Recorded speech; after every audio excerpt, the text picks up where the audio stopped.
Empezamos pidiendo la luz del Espíritu Santo para que, al rezar, al meditar, sea Él el que nos guíe, sea Él el que abra nuestros oídos y nuestro corazón a la contemplación del misterio de Cristo. Ven, Espíritu Santo, llena los corazones de tus fieles, enciende en nosotros el fuego de tu amor. Envía, Señor, tu Espíritu y todo será creado y renovarás la faz de la tierra. Dios Padre nuestro, que has iluminado los corazones de tus hijos con la luz del Espíritu Santo, haznos obedientes para que busquemos siempre el bien y gocemos de tu alegría. Por Jesucristo nuestro Señor. Dios te salve María, llena eres de gracia, el Señor es contigo. Bendita tú eres entre todas las mujeres y bendito es el fruto de tu vientre, Jesús. Santa María, Madre de Dios, ruega por nosotros pecadores, ahora y en la hora de nuestra muerte. Amén. San José, ruega por nosotros. En los ejercicios espirituales, que como sabemos se prolongan en el plan inicial de San Ignacio durante un mes entero y si no, cuando se hacen en plan de retiro, en plan internos, y yo os recomiendo que cuando tengáis oportunidad lo hagáis, porque es bueno romper a veces con salir de la rutina cotidiana.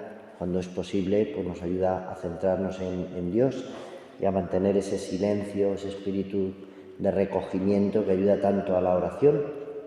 En esos ejercicios San Ignacio hace un recorrido por toda la vida de Jesucristo,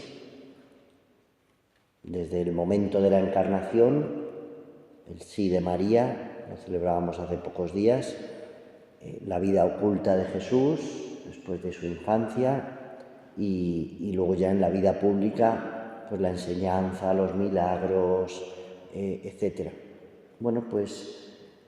Nosotros que hacemos estos ejercicios espirituales en la Cuaresma y disponiéndonos a entrar en la Semana Santa, vamos a saltar porque tenemos el tiempo que tenemos y solo estos días vamos a entrar en contemplar lo que vamos a celebrar en la Semana Santa, el misterio pascual de Cristo, la pasión, muerte y resurrección del Señor. Lo cual no quita para que uno pueda vivir durante todo el año haciendo esto que estamos haciendo estos días, ejercicios del Espíritu en su vida cotidiana.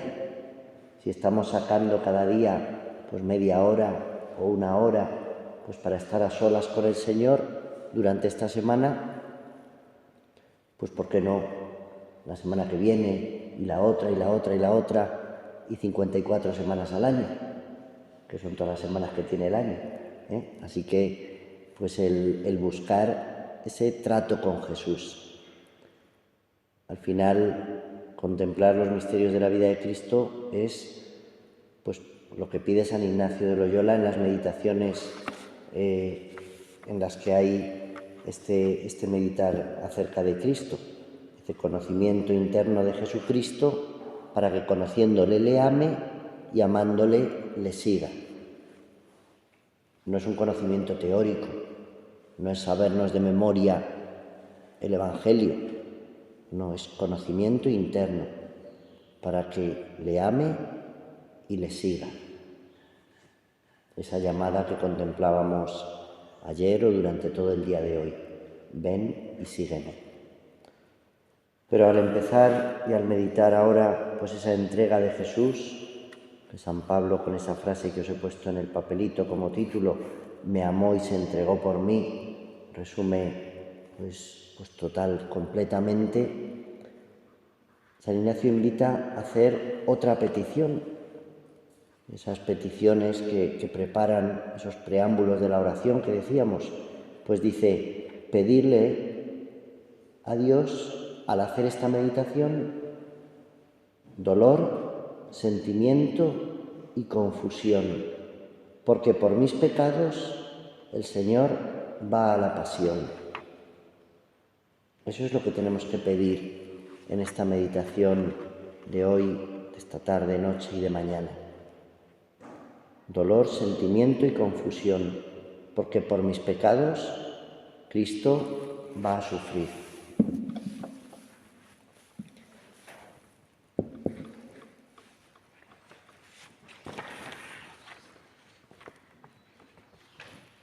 En la medida que uno contempla a Jesús, va asumiendo la manera de ser de Jesús. ¿Dónde tenemos recogida la manera de ser de Jesús, la manera de vivir de Jesús? En las bienaventuranzas. Esas bienaventuranzas que Jesús anuncia, proclama, pero sobre todo que Jesús vive, y donde más y mejor, con mayor profundidad las vemos realizadas, es en la última semana de la vida terrenal de Jesús, en la Semana Santa. Si nos convencemos de que Dios nos ha dado una misión, y es la misma misión de Cristo, en la Vigilia Pascual renovaremos nuestro bautismo, las promesas que nos han hecho cristianos, que nos han hecho de Cristo. Por el bautismo somos como Cristo, sacerdotes, profetas y reyes. Tenemos su misma misión. Pues si tenemos su misma misión, tenemos que construir el reino de Dios como Cristo. Pero solo lo vamos a poder hacer si tenemos pasión, amor por Jesús, unidos a Él, seguirle y servirle hasta el final, seguirle de cerca, tan de cerca que sea totalmente, hasta la cruz. El que quiera venir conmigo, que se niegue a sí mismo, que cargue con su cruz y me siga.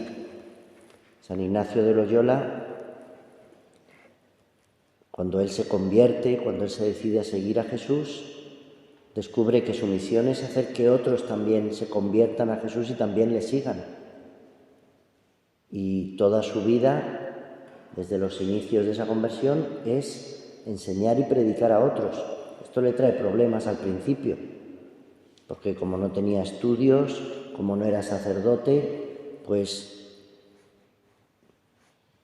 le investigan, la Inquisición, por eso marcha a estudiar a Alcalá, a Salamanca, a París. En París, estudiando la teología, a otros estudiantes les habla de Cristo, les invita a hacer ejercicios espirituales, y a San Francisco Javier, un joven estudiante preocupado por la honra y la fama, Ignacio de Loyola le habla de esas palabras de Jesús. ¿De qué te sirve ganar el mundo entero si te pierdes a ti mismo? Es lo que él había vivido, lo que él había experimentado y lo que él anuncia. Y Francisco Javier, movido por las palabras y el ejemplo de Ignacio de Loyola, aunque era pues del bando contrario que su familia en la guerra que había en Castilla, entre Castilla y Navarra, pues acaba rindiéndose, no a Ignacio de Loyola, sino a Jesucristo, y entregando su vida. Pues es ese seguir a Cristo, es ese unirnos a Él, es querer colaborar con Cristo. Y esto es para todos, para todo cristiano. Jesús inicia su entrega entrando en Jerusalén. En muchos pasajes del Evangelio se nos dice que Jesús iba subiendo a Jerusalén, y el significado de esos pasajes del Evangelio de subir a Jerusalén es ir a la pasión, ir a morir en la cruz en Jerusalén. Jesús va subiendo a Jerusalén. La entrada en Jerusalén es triunfal, sí, aclamado por la multitud, aplaudido, pero sobre un burro. No es con armas contra los romanos, sino con ramos y palmas. No es con violencia, sino con fiesta. Y los que aclaman pues son los niños, los pobres, los que tienen un corazón sencillo. en todos los evangelistas, Mateo, Marcos, Lucas y Juan. Ahí en la hojita tenéis las citas. Encontramos narrada la entrada triunfal de Jesús en Jerusalén, pues con esa manera de orar que propone San Ignacio de Loyola: contemplar, sentirnos parte de esa multitud que aclama a Jesús, observarle, aclamarle, qué sentimientos suscita en nosotros esa entrada del Señor. ¿Queremos unirnos a Él o apartarnos? A lo mejor nos da vergüenza estar allí aclamando al Señor. ¿Quién es ese que entra? Puede preguntar la gente. Si nos preguntaran quién es, ¿qué responderíamos? ¿Qué diríamos? Podemos hasta imaginarnos que somos el borriquito, que vamos llevando a Jesús. Estoy dispuesto a llevar a Jesús por los caminos de la vida, llevarle sobre mí y yo, por reconocer que no soy más que un poco burro, que soy un poco pequeño y que no valgo para nada. El Papa Juan Pablo I, antes de ser Papa, escribía unos artículos en el periódico que luego se publicaron en forma de un librito llamado Ilustrísimos Señores. Pues todos esos artículos eran cartas a personajes famosos, en las que, pues al hilo de escribir a personajes famosos de la historia o de la literatura, por ejemplo, él escribe una carta a Pinocho, él escribe una carta al rey David, y pues va desarrollando distintos aspectos de la espiritualidad y de los valores del Evangelio. Pues en una de esas cartas dice Juan Pablo I, Albino Luciani, dice que, hablando de la soberbia y del orgullo, que muchas veces dice: he querido enterrarlo y siempre ha resucitado. Dice: y me pasa a mí como al borriquillo sobre el que Jesús entró en Jerusalén. Imaginaros que al ver que todo el mundo aplaudía, que todo el mundo aclamaba, el burro hubiera pensado que le estaban aplaudiendo a él y se hubiera puesto a hacer reverencias de prima donna, como si estuviera en la ópera. Pues hubiera hecho el ridículo. Pues a veces ese es nuestro orgullo, nuestra soberbia, y no somos más que pues un borriquillo al que se le regala ese honor tan grande de llevar a Jesús. Pues llevamos a Jesús. Domingo de Ramos. Pues nos puede ayudar en la meditación el contemplar, y nos puede ayudar así a prepararnos a la Semana Santa. Pero tenemos que avanzar. Tenemos que caminar, tenemos que entrar en el cenáculo. Yo sobre todo os invito a que, pues dependiendo del tiempo que cada uno tenga y de las posibilidades, pero sobre todo que meditemos mañana entrando en el cenáculo con Jesús para celebrar la última cena. Contemplar, escuchar, vivir con todo el corazón y con todo el alma lo que ocurre en la última cena. Que sea aprovechar al máximo las palabras y las acciones de Jesús, que sea comprender pues la intimidad tan grande que es la Eucaristía, para que, unidos a Jesús, cuando llegue la hora de la cruz, podamos afrontarla. La última cena es el primer paso hacia la cruz, es la comida de la Pascua judía.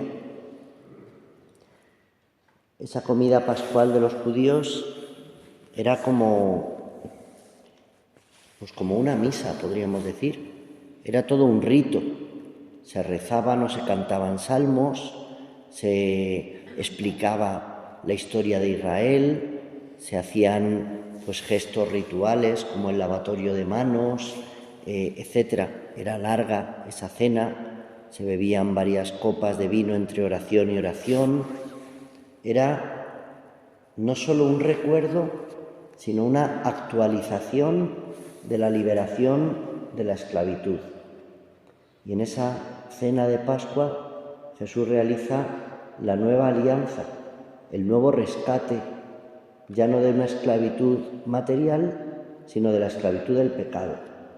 Y por eso esa cena pascual para los apóstoles para los seguidores de Jesús, para nosotros, pues tiene un nuevo significado.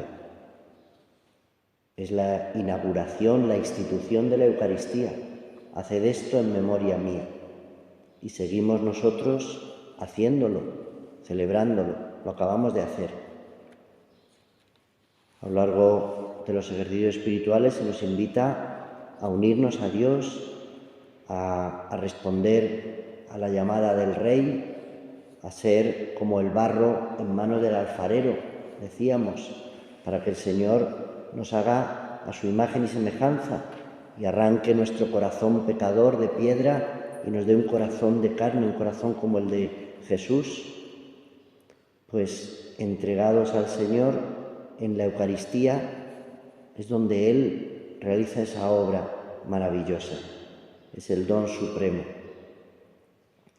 Jesús está cerca de la muerte, se está despidiendo de sus amigos, son sus últimas horas. ¿Y qué hace?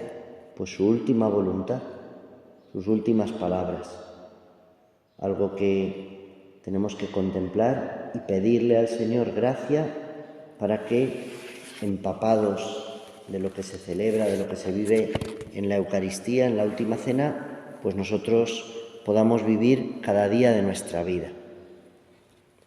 Os invito sobre todo a acercarnos a la última cena de la mano del evangelista más joven, del evangelista que reclinó su cabeza sobre el pecho del Señor, del evangelista San Juan. Son 5 los capítulos que dedica San Juan a la última cena, del capítulo 13 al capítulo 17 de su Evangelio. En el capítulo 13 tenemos el lavatorio de los pies. Habiendo amado a los suyos que estaban en el mundo, los amó hasta el extremo. Y durante la cena, sabiendo todo, la traición de Judas, la entrega al Padre, la debilidad de los amigos, Jesús se levanta a la mesa y les lava los pies.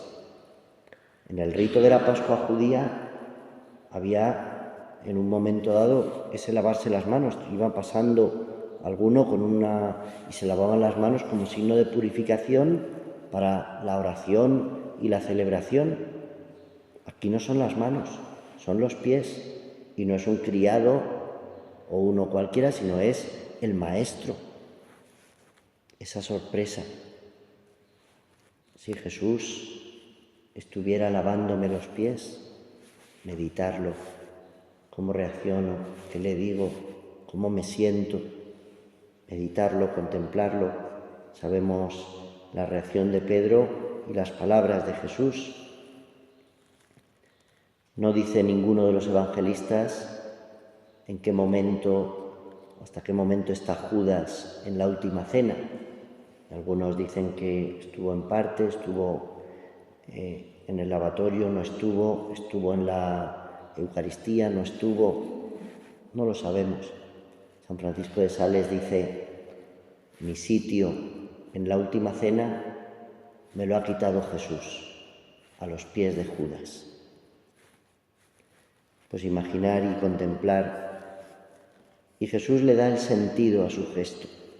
Vosotros me llamáis el Maestro, pues yo os he lavado los pies. También vosotros debéis lavaros mutuamente los pies. ¿A quién tengo yo que lavar los pies? ¿A quién tengo yo que acercarme con actitud de entrega, de servicio, de amor? Todo el resto de la narración de San Juan de la última cena son discurso y oración. Jesús anuncia la traición, Jesús anuncia la negación de Pedro cuando se pone fanfarrón, cuando se pone bravucón. Jesús en el capítulo 14 invita a los apóstoles a tener confianza, a no tener miedo. qué mal están las cosas, qué mal está el mundo, hay que ver lo que pasa. No os turbéis, creed en Dios y creed en mí. El Señor va a la casa del Padre a prepararnos sitio. Él es el camino y la verdad y la vida, y nadie va al Padre si no es por Jesús. Así se lo dice Jesús a los apóstoles en la última cena.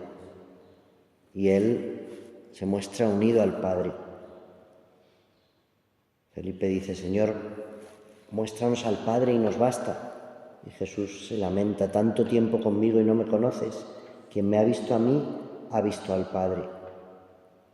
Invita a Jesús a amarle a Él, a amar al Padre, a recibir el Espíritu Santo que ya está prometiendo en la última cena. En el capítulo 15, Jesús hace esa comparación también tan importante y tan clave, y de la que podemos alimentar también nuestra vida espiritual. Yo soy la vid, vosotros los sarmientos. Rezar y contemplar cómo es mi unión con Jesús, como los sarmientos a la vid.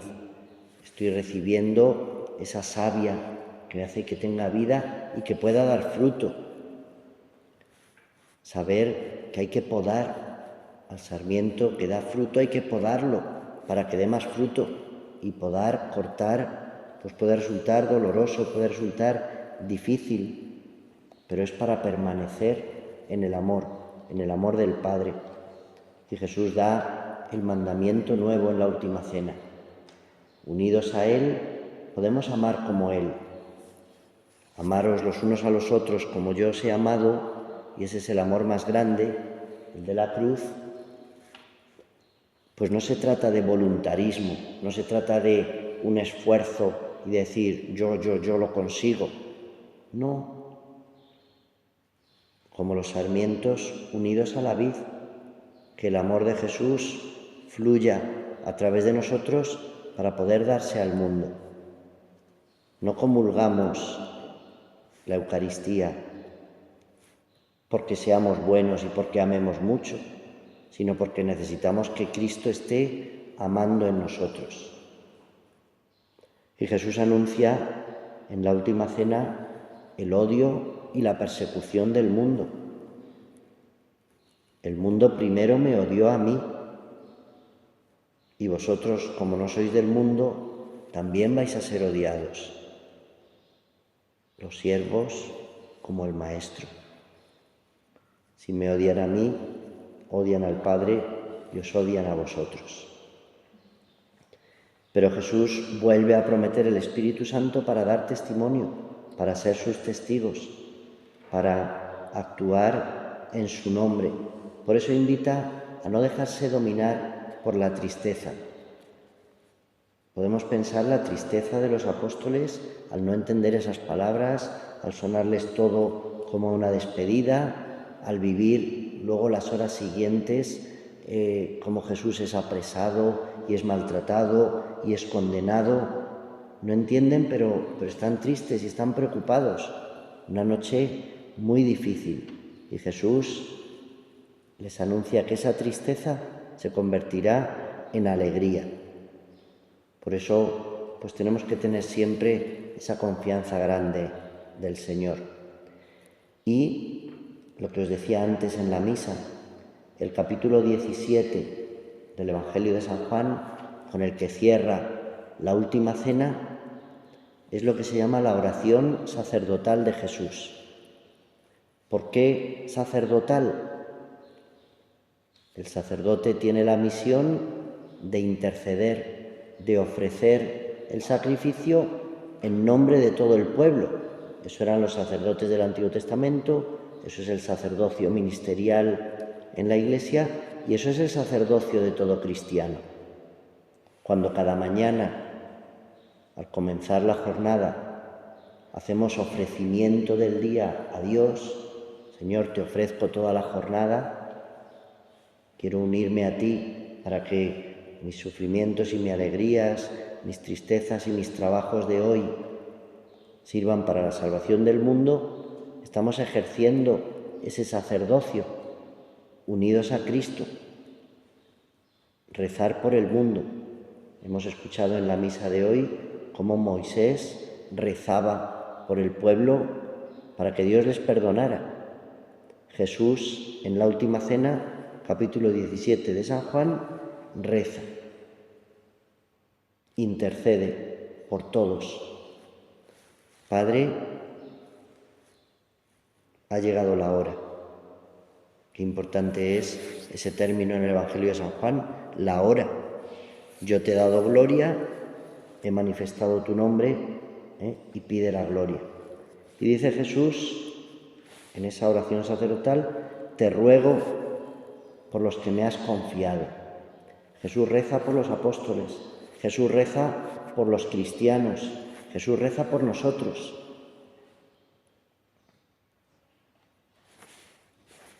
Contemplar y meditar esa oración de Jesús por mí. Jesús ha rezado por mí, Jesús ha pedido por mí. ¿Y qué pide? Padre, guárdalos en tu nombre. Padre, que sean uno. Jesús ha pedido que estemos guardados, que estemos unidos. No te pido que los saques del mundo, sino que los consagres en la verdad. Cuánta mentira hay en nuestro mundo. El demonio es el padre de la mentira. Cuánto engaño, cuánta traición. Te ruego, Padre, por todos los que han de creer en mí por medio de sus palabras. ¿Veis cómo Jesús reza por nosotros? Hemos creído en Jesús por medio de las palabras que nos han transmitido. Nos ha nombrado Jesús en la última cena. Que todos sean uno. Padre, que estén conmigo donde yo estoy.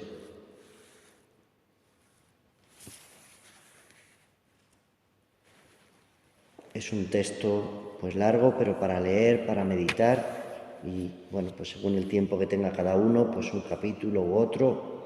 Y finalmente el texto de la institución de la Eucaristía.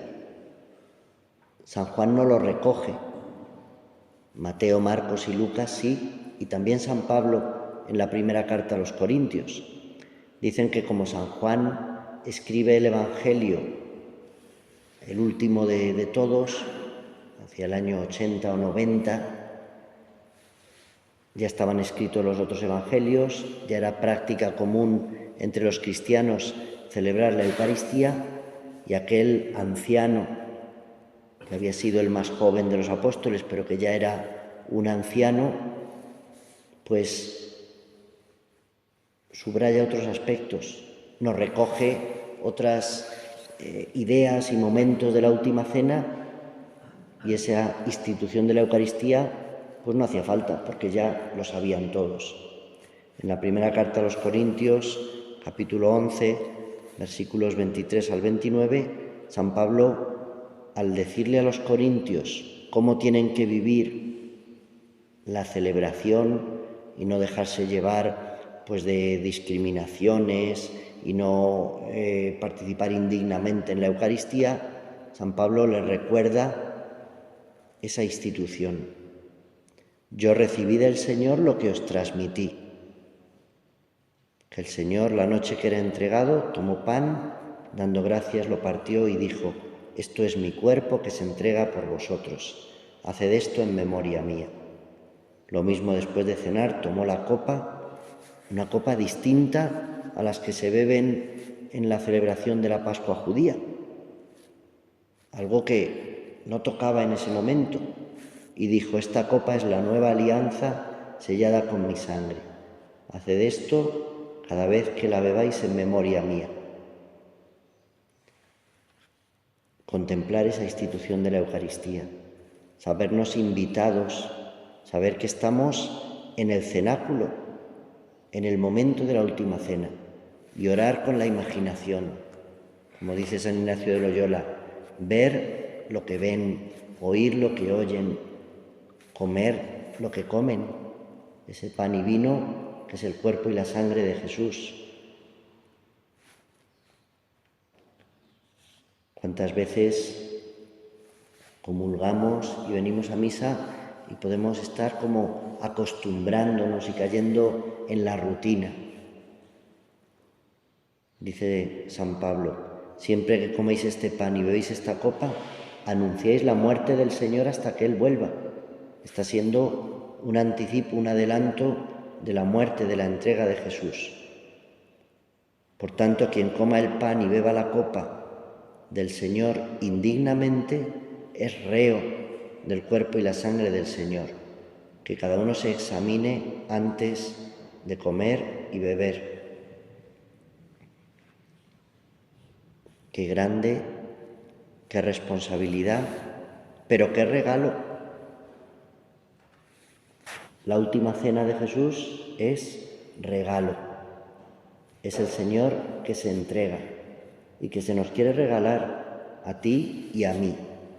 Por eso, pues alegrarnos con Él y darle muchas gracias al Señor y pedir en esta meditación que hagamos pues ese conocimiento para participar con el Señor y para entregarnos con Él, para que nuestra vida sea también una Eucaristía. En la hojita tenéis la oración del abandono, que es lo que Jesús vive, no porque le abandone Pedro, no porque le abandone Judas, no porque le abandonen los demás apóstoles, sino porque Jesús se abandona en manos del Padre. Padre, hágase tu voluntad. Esta oración está inspirada en los escritos de meditación de un gran enamorado de la Eucaristía, que es el beato, en el próximo mes de mayo será canonizado, Carlos de Foucauld, un joven ateo, huérfano, que se cría pues nada más que buscando pues el placer y la juerga y la fiesta y que pues en su juventud, animado por una prima suya que rezaba por él, pues hace una oración un poco absurda por las calles de París. Dios mío, si existes, haz que te conozca, y vaya si le conoce, porque cuando va a preguntar dudas, se le dice que se confiese y se hace monje trapense, luego deja el monasterio y se va a vivir como ermitaño al desierto, al Sáhara, para tener allí la presencia de Jesús. Y es el único cristiano en kilómetros a la redonda, pero con un sagrario y celebrando la misa, para que la Eucaristía esté en medio de aquellos pueblos musulmanes del desierto, de los más pobres, que no tienen todavía ni para poder empezar a conocer el cristianismo. Pero dice que esté aquí Jesús y que conozcan y descubran a alguien que les ama como Jesús les ama. Pues reza él o escribe él estas frases que luego se juntan en esta oración.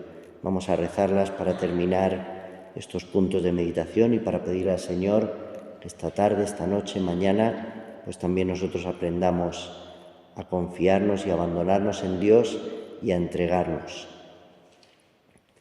Padre mío, me abandono a ti. Haz de mí lo que quieras. Lo que hagas de mí, te lo agradezco. Estoy dispuesto a todo. Lo acepto todo, con tal que tu voluntad se haga en mí y en todas tus criaturas. No deseo nada más, Dios mío. Pongo mi vida en tus manos. Te la doy, Dios mío, con todo el amor de mi corazón, porque te amo y porque para mí amarte es darme, entregarme en tus manos sin medida, con infinita confianza, porque tú eres mi Padre. Amén.